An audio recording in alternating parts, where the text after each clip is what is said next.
Excellencies, distinguished guests, ladies and gentlemen, a very warm good morning to you all. Welcome to the land of Buddha and Sagarmatha, the land that makes Nepali people proud of their glorious history and civilization.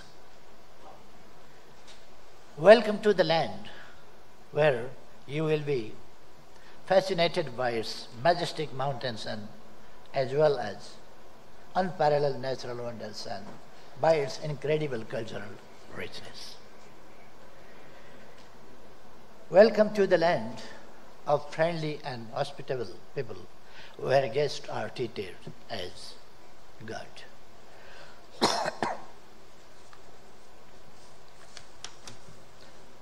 Welcome to the land where immense opportunities are waiting for your investment to uplift the living standard of 30 million honest and hard-working people.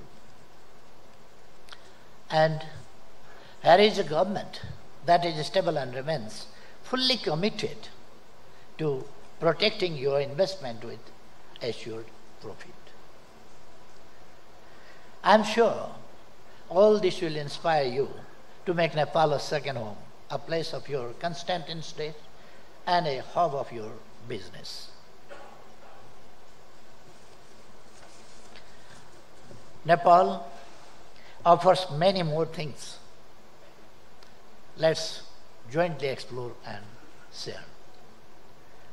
Dear friends, a year ago, while addressing the fellow citizens from Rara lakefront of Karnali province on the happy occasion of Nepali New Year 2075, I had emphasized Nepal must prosper and it can prosper.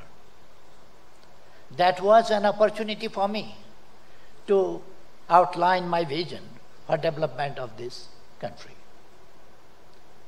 I had expressed optimism that we would be able to steer the development course of this country. I had also underlined the need for partnership with our friends and well-wishers to speed up our development process. Today, I am so overwhelmed to see you here, our good friends, attending this very important event by wholeheartedly responding to our call.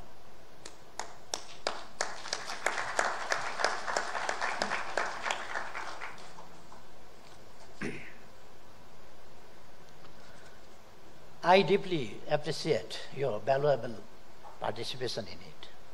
This summit has brought us together for a genuine cause, consolidating friendship and fostering partnership for our mutual benefit. Through this partnership, Nepal will get desired development outcomes with your substantial investment with good return. I am happy to share with you that my vision for development has found place in over 75 viable projects in different sectors that will be presented to you during the course of this summit. I am confident that you will return home with fond memories of Nepal and with an attractive investment package as an important takeaway of the summit. Dear friends, by the promulgation of the Democratic and Progressive Constitution in 2015 and successfully holding the elections of all three tiers of the federal setup has effectively ended the protected political transition and has fostered a sense of high optimism in Nepali people. An optimism that the long cherished dream of socio-economic transformation can now become a reality. An optimism that country's development is possible in this generation, and an optimism that prosperous Nepal, happy Nepali, is not a far-fetched fantasy, but an attainable vision. People have cherished the way a strong, democratically elected government has been formed that has both capacity and willpower to steer the development process. In line with my strong conviction that our Constitution is flexible to accommodate the genuine aspirations of entire Nepali people, we have been able to bring a force that until recently remained outside into constitutional fold. In Nepal, there is no place for violence. Any attempt to disrupt law and order will be firmly and resolutely dealt with as per law. We had a history of success in political change and failure in institutionalizing it. Now the things have changed. We have institutionalized the achievements and brought stability. Political stability, which is a key prerequisite to country's economic growth, is absolutely fulfilled now. It is not only political stability that Nepal is now ensured with, but also with policy consistency. Legal, institutional, and procedural reforms that was long overdue has gained speed under my leadership. Thus, the past 1 year has remained as the base year and the year of policy and legal reform. We have drafted many new laws, translating the provisions of the new constitution into legal and institutional framework. The new frameworks have also created conducive environment for foreign direct investment, among others. Dear friends, could successfully steer country's historic political transformation, there is no reason why we cannot do the same in economic realm. My answer is yes, we can do it. The central task before us is undertake rapid economic transformation. Our immediate goal is to graduate from least developed country status, and the medium-term goal is to become a middle-income country and achieve sustainable development goals by 2030. To realize this, we need to attain a double-digit growth over the next years. A tentative estimation by the National Planning Commission is the country require an investment of over 97.99 trillion Nepali rupees, about $88.18 billion over the next 5 years. Domestic resources alone would not be sufficient to meet this requirement. This is where we would like to urge you to come and assist us in meeting huge investment needs. Our economic policy and its orientation is explicitly spelled out in the Constitution, which is premised on the realization that growth and prosperity is possible only through partnership between and development of public, private, and cooperative sectors.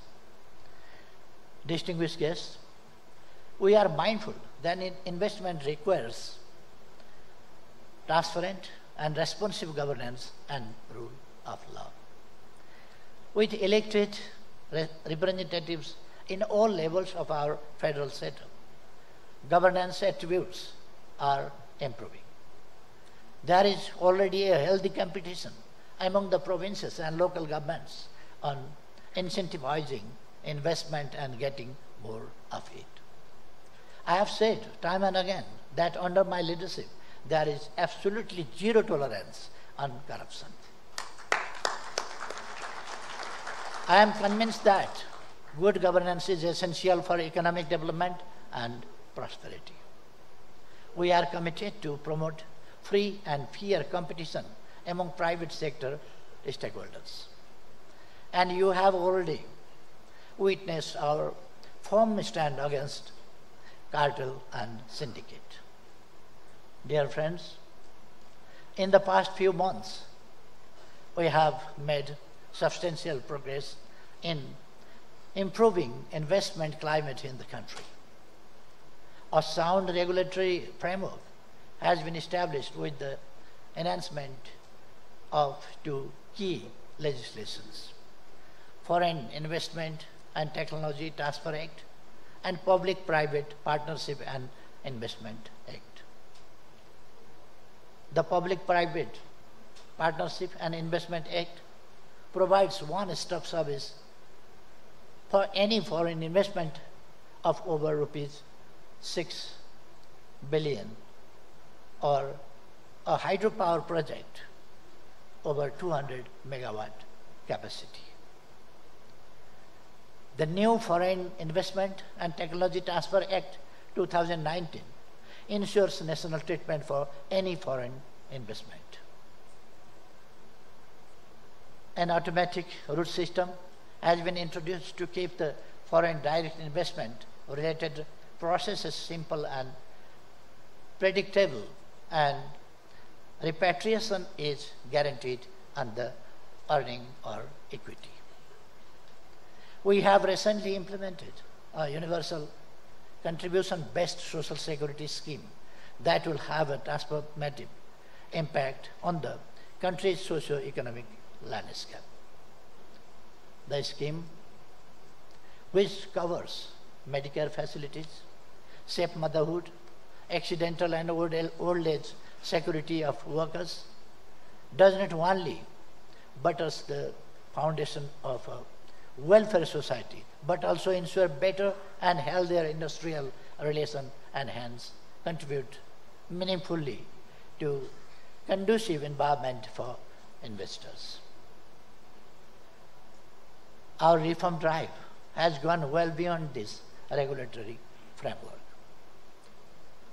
Strengthening institutions, building capacity, streamlining and simplifying the processes and procedures have also been the hallmarks of our reform initiatives.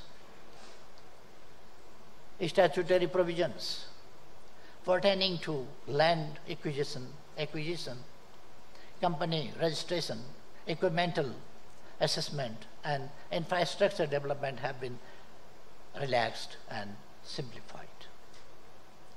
We have already started online registration and payment system, which will soon be upgraded to full automation system. We will actively pursue bilateral investment protection agreements with friendly countries that will further ensure protection for foreign investment. We will also pursue negotiations on avoidance of double taxation with interested countries to provide their further incentives. The next reform cycle would involve policies and comprehensive legislation in the field of intellectual property rights, commensurate with our rights and obligations under various multilateral instruments. Ladies and gentlemen, Nepal is one of the most flexible countries when it comes to economic policy and welcoming foreign investment. All sectors bearing a narrow box of sensitive areas are open for foreign investment, and we allow 100% investment in almost all areas. We offer an attractive incentive package in terms of corporate taxation, import duties, and export facilities. Tax rates are predictable, and tax holidays are guaranteed by the law for those industries that meet the established criteria. We have huge demographic dividend. with about 57% of population representing the working age group. The labor cost is competitive and low, and there is a good pool of English-speaking population, especially amongst the youngsters. We have developed policies and programs to enable our youth to be imbued with multi-skills.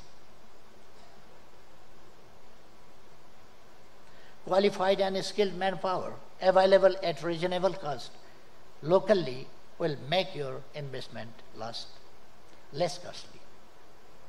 We have maintained sound macroeconomic indicators, and hence investing in Nepal is risk-free. An independent judiciary capable of adjudicating industrial and investment-related disputes on a fast-track basis has been a mainstay of our legal system. Dear friends, the other key area is infrastructure. Building infrastructure is the government's priority, and our commitment is well reflected in the progress we are making in the sector of vital infrastructures. In terms of infrastructure, we are far better than before. Almost around the clock, electricity supply has been guaranteed for industries, and the country will soon witness power surplus.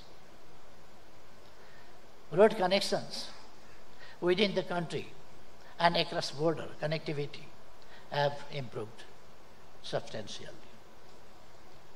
The strategic Kathmandu-Tarai fast track that was just a dream a few years back is now becoming a reality. Our special economic zones have both infrastructure and other amenities to set up industries. One such says special economic zone is already in operation, while several others have been planned and being developed in different parts of the country. The Special Economic Zone Authority Act has also been revised recently to make the conditions of investment and operation of industries in the special economic zones more promising.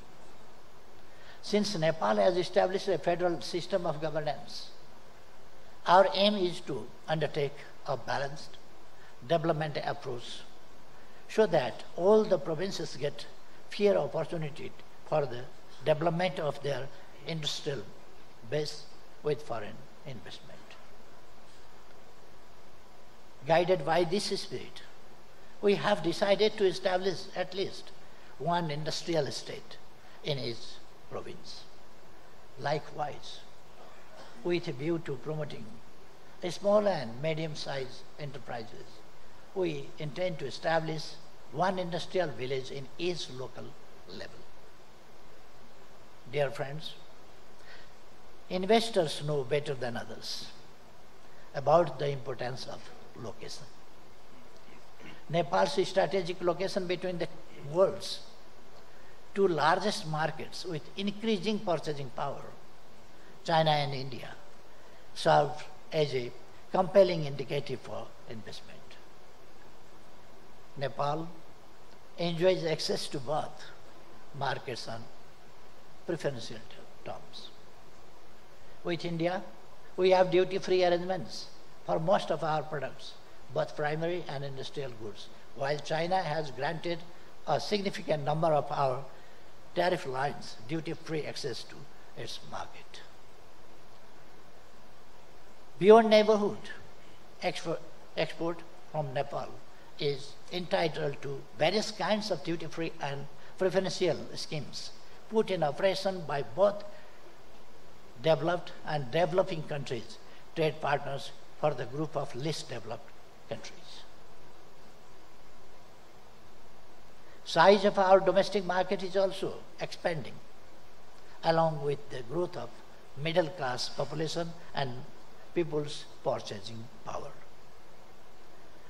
The connectivity disadvantage Nepal has had its gradually dissipating because of our efforts for connectivity, diversification, as well as support from our friendly neighbors. Road, rail, waterways, airways, and transmission ways are covered within the framework of multidimensional connectivity network with both of our neighbors. Likewise, port facilities have improved. Just 2 years ago, Nepal started to utilize Vizag port in India for its trade and transit. Availability of modern alternative port has helped reduce hassles and crowded Kolkata-Haldia port. Digital tracking and transshipment systems, both introduced recently, has eased the transportation process. A new transit route through the use of inland waterways is under progress. This will not only provide an alternative transit route, but it will also connect landlocked Nepal to the sea through the waterways. Transit procedures are being simplified through the use of modern technology, and this will surely reduce the cost of business. We have signed transit agreement with our northern neighbor, China, and a protocol to the agreement will be signed soon. This will enable Nepal also to use Chinese territory and port facilities for its international trade and transit. Dear friends, I have been telling our friends, and I will reiterate here today as well, that Nepal is almost a virgin land as far as investment is concerned. Investment is in every sector and every field is profitable. When it comes to investment, hydropower could be a prime choice. There are other potential areas: agriculture, manufacturing, tourism, infrastructure, information technologies, mines, and minerals, to name a few. Our target is to generate 3,000 megawatt power in 3 years, 5,000 megawatt in 5 years, and 15,000 megawatt in 10 years. While domestic consumption will gradually increase with our rapid industrialization drive, the prospect of regional electricity market is also coming to fruition with a positive initiative recently taken by India. We are also working on the infrastructure foundation of cross-border transmission lines. A robust master plan for such transmission line requirement is already with us. This will guide our future course of action. The recently concluded MOU on BIMSTEC grid interconnection has opened up the possibility for cross-border power trade in BIMSTEC region. Nepal and Bangladesh have also signed the MOU on power trade. These developments make Nepal's hydropower more and more investment worthy. Converting water into wealth is therefore a not to be missed opportunity. Tourism is another important sector for investment. Nepal has matchless natural beauty and incredible cultural treasures. Natural and cultural diversity make Nepal a tourist paradise around the year. We are celebrating the year 2020 as Visit Nepal year. Our intention is to attract more than 2 million tourists. We seek investment for upgrading tourism infrastructure, including hotels and resorts. Agriculture has huge potential for development. We have to move from subsistence level agriculture to commercial one by its modernization, which requires huge investment. We want to enhance productivity of agriculture, but reduce people's dependence on it. Given Nepal's topography and climate setting, we can develop organic farming system with products of high export potentials.